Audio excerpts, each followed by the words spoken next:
A gente separou algumas artes, eu vou introduzir enquanto ele pluga, sobre a capacidade instalada nas indústrias. O que aconteceu? Esse primeiro gráfico até abril, você tem a comparação do ano atual, 2025, e os últimos dois, 24 e 23. Então, essa linha verde clara é 23, a linha mais azul, mais verde água, assim, é 24, que você viu que já teve um pico ali de 70% do uso da capacidade instalada, então a indústria rodando ali mais próxima ao pleno vapor. Você tem um pico em outubro dessa linha, você vê bem aqui que em outubro, e aí depois ela começa a cair, que é justamente quando você tem uma queda da produção industrial no final do ano passado, uma estabilidade no começo desse ano até março. Março subiu bastante, 1,2%, mas até então vinha numa relativa queda e estabilidade. E no começo desse ano, até abril, está com 69% de uso de capacidade instalada, quer dizer que a gente está mais ou menos ali em linha, né, na média dos 2 últimos anos para meses de abril. Tem uma outra tela que mostra sobre os principais problemas na indústria, de novo, segundo o estudo da CNI, a fonte, a Confederação Nacional da Indústria. Elevada carga tributária, a linha verde escura é 24, a linha verde clara é 25. Então, subiu o número de pessoas que apontam que a elevada carga tributária é um problema grande para a indústria, seguido por demanda interna insuficiente, taxas de juros elevadas, falta o alto custo de trabalhador qualificado e assim por diante. Mário Sérgio ainda não está plugado, gente? Não está plugado. Então, tá bom. Vamos dar uma olhadinha na Folha de São Paulo. Em algumas matérias de hoje acontece quando atrasa um pouquinho, mas já já a gente vai falar com o Mário Sérgio Telles da CNI. Olha, a ameaça de servidores ameaça travar concessões e obras de infraestrutura. Em documentos, o Ministério Estatal afirma que as restrições podem comprometer a agenda de projetos e órgãos dizem que tomaram medidas para evitar paralisações. Casa um pouquinho com um dos problemas que a gente viu lá na indústria, a falta de trabalhadores qualificados, muitas vezes o alto custo desses trabalhadores qualificados, como é difícil trazer isso para o mercado, e se há uma escassez de trabalhadores, isso aumenta ainda mais para um custo. E a indústria, claro que ela é atingida também quando o governo, por exemplo, fez esse aumento de IOF, ele anunciou um aumento de IOF. E o que perdurou ainda? Ele recuou em algumas medidas, eu contei para vocês, recuou em quê? Aplicações de fundos brasileiros no exterior tinha aumentado para 3,5%, voltou a zerar, isso seria entendido como controle de capitais pelo mercado, e ele recuou também na parte de aplicações de pessoas físicas, de remessas para o exterior para aplicações, né, com esse destino, com investimento. Não só remessas, se eu vou só fazer uma remessa para o exterior, isso será taxado, mas se for para uma aplicação, se for para um investimento, houve um recuo nesse sentido também. Agora o IOF é de 1,1%, é um pouco maior do que era anteriormente, de 0,38%. Agora, o que o governo manteve? Ele manteve um IOF mais alto para empresas grandes e pequenas, e aí é que pode afetar a indústria. É uma das perguntas que eu quero fazer ao Mário Sérgio, se as pequenas e grandes indústrias, pequenas e grandes empresas serão as principais afetadas. Me disseram que ele está plugado, então já vou direto para essa pergunta, para a gente não desperdiçar mais tempo. Mário Sérgio Telles é o diretor de Economia da Confederação Nacional das Indústrias. Seja muito bem-vindo, obrigada pela sua participação. Mário estava falando aqui sobre o aumento do IOF, que gerou muito barulho e certamente vai continuar gerando ruído nas próximas semanas. Eu quero saber como isso afeta especificamente o seu setor, o setor industrial. Bom dia, prazer falar com vocês. O aumento do IOF é muito prejudicial para nós da indústria, setor muito dependente de crédito, e esse aumento vai fazer com que as taxas de juros para as empresas, que já são muito elevadas no Brasil, que elas se elevem ainda mais. Então, é muito prejudicial. A gente tem que lembrar que quando o governo, né, o que o governo coloca como aumento de arrecadação, que são cerca de 19 bilhões de reais com o recuo que você explicou muito bem, 19 bilhões de reais esse ano e cerca de 39 em 2026, quando a medida for estar em atividade, né, estar em vigor durante todo o ano.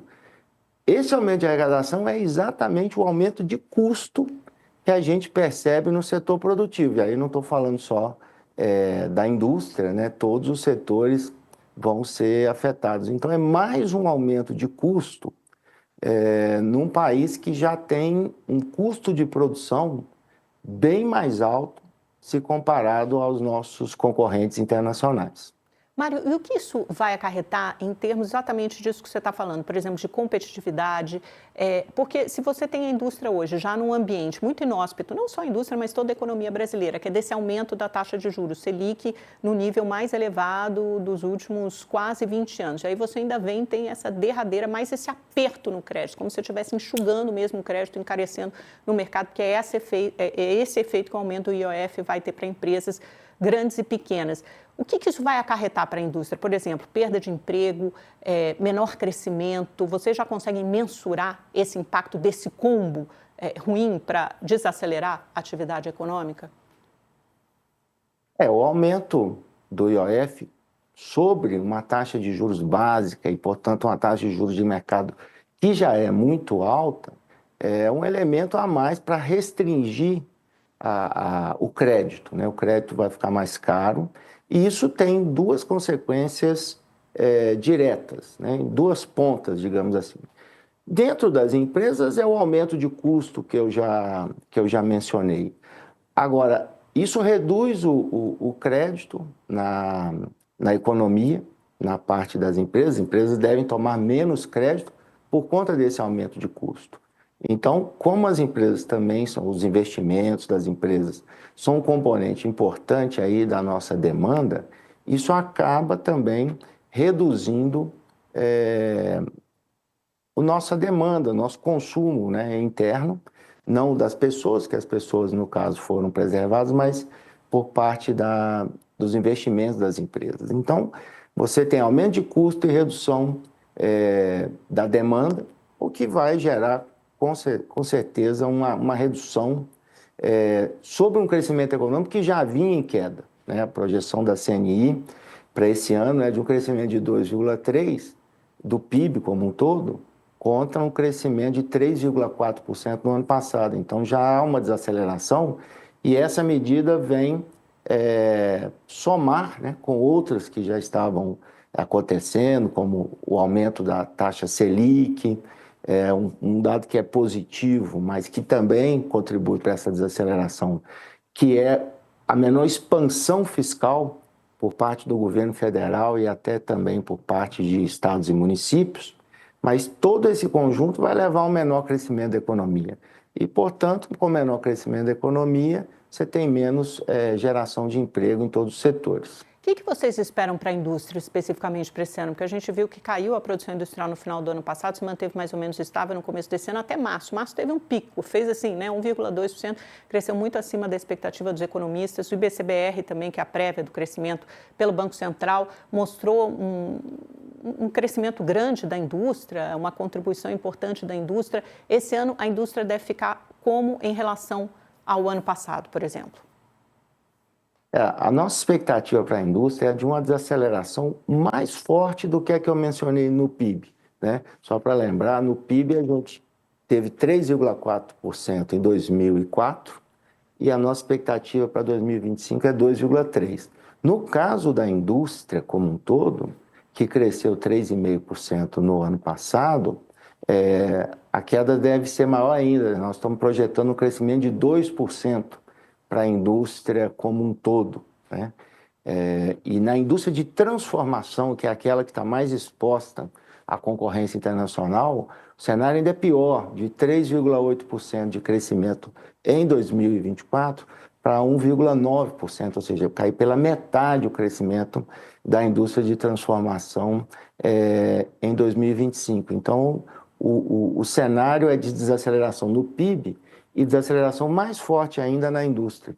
O PIB desacelera um pouco menos porque a agricultura, a agropecuária foi muito mal no ano passado e esse ano deve ter um resultado muito positivo. Isso segura um pouco a desaceleração no PIB, mas no caso da indústria, a desaceleração é ainda mais forte. Se a gente for adicionar ainda mais um componente nessa equação, que é a guerra tarifária com os Estados Unidos, tudo bem que o Brasil ficou naquele piso de baixo, agora todos os países estão, né, de 10%, nada leva a crer que essa tarifa vai aumentar especificamente para o Brasil.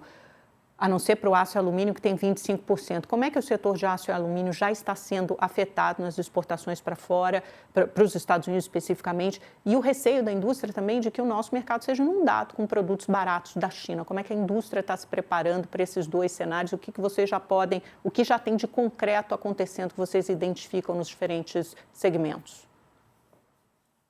O caso do aço é um caso mais preocupante, realmente, né? Alumínio também teve essa sobretaxa, mas o aço tem no mercado norte-americano um mercado mais com maior participação no total das vendas do Brasil do que no caso do alumínio. Então, o impacto é significativo.